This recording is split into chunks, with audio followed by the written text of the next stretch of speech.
আসসালামু আলাইকুম রহমতুল্লাহি ওবরকাতুহু। সম্মানিত দর্শক, আপনারা সবাই জানেন যে বিএনপির চেয়ারপারসন বেগম খালেদা জিয়া এখন অসুস্থ হয়ে রাজধানীর এভার কেয়ার হাসপাতালে চিকিৎসারত অবস্থায় আছেন।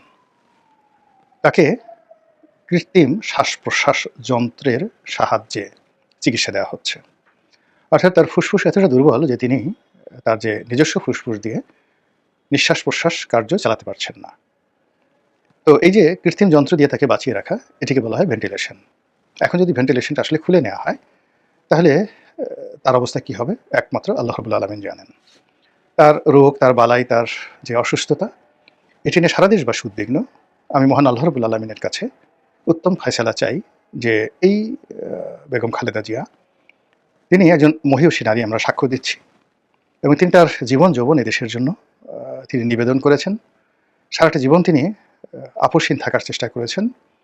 তার এই জীবন সায়ান্নে তার মৃত্যুটি যদি হয়, সেটা সম্মানজনক হোক, কম কষ্টের হোক। আর তিনি যদি আল্লাহ রাব্বুল আলামিন তার হায়াত দিয়ে থাকেন, তবে তিনি যেন দ্রুত সেরে ওঠেন এবং যতদিন আমাদের মাঝে বেঁচে থাকেন, ততদিন সুস্থ এবং সবল হিসেবে থাকেন, এই প্রার্থনা করছি। আজকে যে টপিক, সেই টপিকের সঙ্গে বেগম জিয়ার যে অসুস্থতা, এর কোনো সম্পর্ক নেই।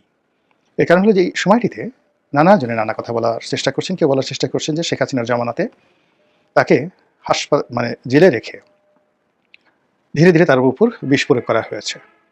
অনেকে বলার চেষ্টা করেছেন যে যখন দাবি উঠেছিল যে তাকে বিদেশে পাঠানো হোক উন্নত চিকিৎসার জন্য, তখন শেখ হাসিনা সরকার তুচ্ছ-তাচ্ছিল্য করেছে, গাফিলতি করেছে, অথবা ইন্টেনশনালি তাকে বিদেশে পাঠানোর ব্যবস্থা করেনি। এর ফলে তার শরীরের যে অবনতি, এটি এমন একটা পর্যায়ে চলে গেছে, এখান থেকে আসলে রিগেইন করা সম্ভব নয়। এটা নিয়ে বিএনপির একটা বিশাল শ্রেণীর মনের মধ্যে ক্ষোভ রয়েছে। আরেকটি পক্ষ বলার চেষ্টা করছেন যে এই সময়টিতে তিনি যখন একেবারে শয্যাশায়ী, তখন তাকে কেন বিএনপি রাজনীতির ঢাল হিসেবে ব্যবহার করার চেষ্টা করছে, এবং তাকে কেন বিএনপির প্রার্থী করতে হবে, তারপর তাকে কেন সেই বিভিন্ন দেশি বিদেশি রাষ্ট্রদূতদের সাথে দেখা করতে হবে, নেতাকর্মীদের সঙ্গে দেখা করতে হবে, তারপর হুইল চেয়ারে করে এই অসুস্থ মানুষটিকে টেনে হিসড়ে কেন সেই ঢাকা ক্যান্টনমেন্টে যে সেনা দিবস হয়, সেখানে কেন তাকে নিয়ে যেতে হবে। এগুলো নিয়ে নানা রকম কথাবার্তা হচ্ছে। কেউ বলার চেষ্টা করছেন যে ওই যে সশস্ত্র বাহিনী দিবস বা সেনা দিবস, সেখান থেকে ফেরার পরই বেগম জিয়া হঠাৎ করে অসুস্থ হয়ে পড়েছেন। তো এই বিষয়গুলো নিয়ে বিতর্ক চলতে আছে এবং এটা চলতে থাকবে। আমি সেই বিষয় নিয়ে বিস্তারিত না বলে আমি যেটা বলতে চাই যে রাজনীতিতে সিংহাসনে যখনই ক্ষমতার পালাবদল ঘটে, সেখানে একজন অন্যজনকে মেরে ফেলার জন্য নানা রকম ম্যাটিকুলাস ডিজাইন তারা করে। যেদিন থেকে রাজ্য, রাজা, রাজধানী, সিংহাসন, রাজনীতি এই শব্দগুলো এসেছে, সেদিন থেকেই প্রতিপক্ষকে ছলে বলে কৌশলে পরাজিত করার জন্য যুদ্ধ, হত্যা, আত্মহত্যা, এরপর নানা রকম যে চক্রান্ত, ষড়যন্ত্র, প্রাসাদ ষড়যন্ত্র, এগুলো চলে আসছে। প্রাসাদের মধ্যে বিষ প্রয়োগে হত্যা করা, আততায়ী পাঠিয়ে হত্যা করা, কিংবা ধীরে ধীরে খাদ্যের সঙ্গে বিষ মিশিয়ে প্রতিপক্ষকে দুনিয়া থেকে সরিয়ে দেওয়ার যে বহুকালের ইতিহাস, সেই ইতিহাস এখনো কিন্তু থেমে যায়নি।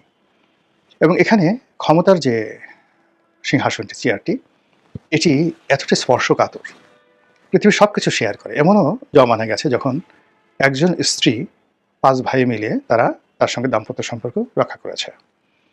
অনেকে নিজস্ব প্রয়োজনে তার স্ত্রীকে অন্য পুরুষের হাতে তুলে দেয়, কন্যাকে তুলে দেয়, রাজার কাছে তুলে দেয়, বন্ধুর হাতে তুলে দেয়, বিক্রি করে দেয়, এরকম ঘটনা ঘটে। কিন্তু ক্ষমতার যে চেয়ারটি, এটি যতক্ষণ পর্যন্ত একটি মানুষের জীবন থাকে, ততক্ষণ পর্যন্ত মানুষ এই ক্ষমতার চেয়ারটি ছেড়ে দেয় না।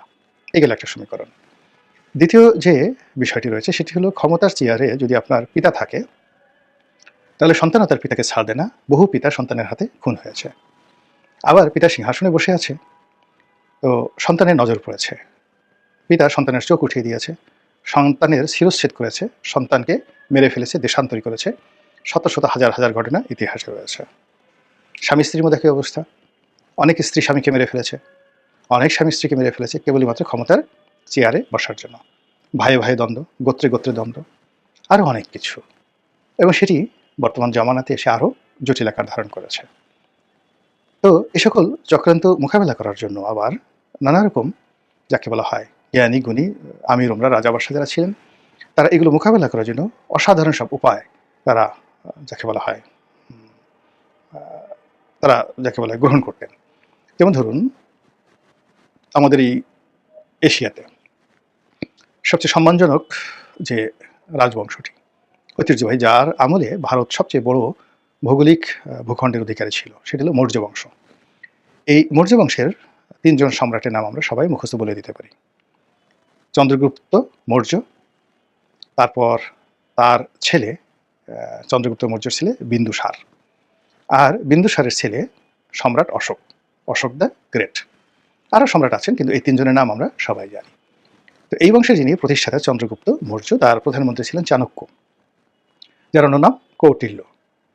তো চাণক্য যে কাজটি করলেন সেটি হলো, তার মালিক বা তার প্রভু, আগেকার দিনে এরকম মানে রাজা বাদশাদেরকে তার মন্ত্রী মিনিস্টাররা নিজেদের প্রভু বা নিজেদের মালিক বা নিজেদের আকা এই হিসেবে তারা সম্বোধন করতেন। তো তার মালিককে যেন কেউ বিষ খাইয়ে মারতে না পারে, এই জন্য সে ধীরে ধীরে ধীরে ধীরে তাকে বিষ খাওয়াতেন, অল্প অল্প অল্প অল্প করে বিষ খাওয়াতেন। এবং সেই বিষ খাওয়ানোর ফলে চন্দ্রগুপ্ত মৌর্যর শরীরে একটি অ্যান্টি ভেনম গড়ে ওঠে, সাপের বিষ প্রতিরোধ ক্ষমতা যে শক্তি সেটা গড়ে ওঠে। এবং পরবর্তীতে এমন অবস্থা হয়ে গেল যে তাকে যদি কোনো সাপ কামড় দিত বা যাকে বলা হয় সেই সাপ কামড় দিত বা কোনো মানুষ কামড় দিত, তাহলে সে মরে যেত। এরকম তার শরীরে একটা রেজিস্ট্যান্স পাওয়ার গড়ে ওঠে। তো এটা তিনি গোপন রেখেছিলেন, কেউ জানতো না। তো একবার যে সেই চন্দ্রগুপ্ত মৌর্যের যে ডাক্তার, সেই ডাক্তার এই বিষয়টি ধরে ফেলেন। তো ধরে ফেলার পর তিনি যখন এই ঘটনা বলেন, তখন তাকে জিজ্ঞাসা করা হলো, যাকে বলে প্রধানমন্ত্রীকে জিজ্ঞাসা করা হলো, এবং তখন প্রধানমন্ত্রী ভরা দরবারে তিনি, যেহেতু এটা বিচারের মুখোমুখি হয়ে গেছে, তিনি বলতে বাধ্য হলো যে আমি গোপনে এই কাজটি করেছি, কেননা আমি জানতাম যে এই কাজটি করলে সম্রাটের কোনো ক্ষতি হবে না, কিন্তু তার উপকার হবে। তো আমি এই কাজটি এত বছর যাবত করে আসছি যেন তার শরীরের মধ্যে একটি রোগ প্রতিরোধ ক্ষমতা গড়ে ওঠে। তো ডাক্তাররা দেখলেন যে ঠিকই আছে, এবং তাকে পরীক্ষা করা হলো এবং দেখলো যে ঠিকই তার শরীরে একটা অ্যান্টিভেনাম রক্তের মধ্যে সেই জিনিসটা গড়ে উঠেছে। এভাবে মানে সিংহাসনে যারা অধিকর্তা তাদেরকে রক্ষা করা হতো। আপনারা সেই যে বিখ্যাত সম্রাট নিরো, কলডিয়াস নিরো, তার কথা জানেন, যে রোম যখন পুড়ছিল, নিরো তখন বাঁশি বাজাচ্ছিল।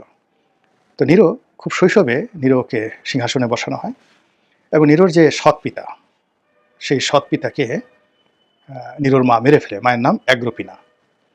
মেরে ফেলে এই কারণে যে সেই শিশুপুত্রকে সে সিংহাসনে বসিয়ে মূলত নিজে সম্রাজ্ঞীর মতো চালচলন করবেন বা নিজে রাষ্ট্র পরিচালনা করবেন, এবং সেইভাবে তিনি করছিলেন। তো নিরো যখন বড় হয়ে গেলেন, বেশ বড়, 13, 14, 15 বছর হয়ে গেলেন, তখন তিনি দেখলেন যে তার মা এই কাজগুলো করছে। তো ফলে তিনি তার মাকে মারার জন্যে প্রথমে নিবৃত করার চেষ্টা করলেন, কিন্তু মা কিছুতেই নিবৃত হয় না। তখন তার মাকে মেরে ফেলার জন্য তিনি একটা প্ল্যান করলেন। একটি নৌকায় তার মাকে তুললেন এবং তাকে নৌবিহারে পাঠানো হলো, যেন তিনি সেখানে ডুবে মরেন। এবং ঘটনাক্রমে প্রথম দফায় অ্যাগ্রিপিনা বেঁচে গেলেন। কিন্তু এইভাবে তিনি কয়েকবার 3 থেকে 4 বার সম্ভবত তিনি তাকে মারার যে যাকে বলা হয় চক্রান্ত, এটি নিরো শুরু করলেন, এবং শেষমেশ তিনি সেটা সফল হলেন। শুধু তাই নয়, নিরোর যে নিরোর শিক্ষক পৃথিবীর সর্বকালের সেরা দার্শনিক, সেই শিক্ষকের নাম ছিল সেনেকা। আর সেই সেনেকাকে তিনি বাবা হিসেবে ডাকতেন, ফাদার। সেনেকার যে স্ত্রী, তাকে তিনি মা হিসেবে ডাকতেন, নিরো। কিন্তু একটা সময় তার কাছে মনে হলো যে তিনি যে কুকর্মগুলো করছেন, অপকর্মগুলো করছেন, এটা সেনেকার শিক্ষার সাথে যায় না। সেনেকা তাকে পছন্দ করছে না, সেনেকা তাকে অ্যাভয়েড করছেন, সেনেকা তাকে ঘৃণা করছেন। তো নিরো সারা রোম তাকে ঘৃণা করে, এটা তার জন্য কোনো সমস্যা না, কিন্তু তার শিক্ষক বা শিক্ষয়িত্রী তাকে ঘৃণা করেন, এটা তিনি কিছুতেই মেনে নিতে পারছেন না। পরে তিনি সিদ্ধান্ত নিলেন যে তিনি সেনেকাকে মেরে ফেলবেন, এবং অভিনব কায়দায় তিনি তাকে মারলেন।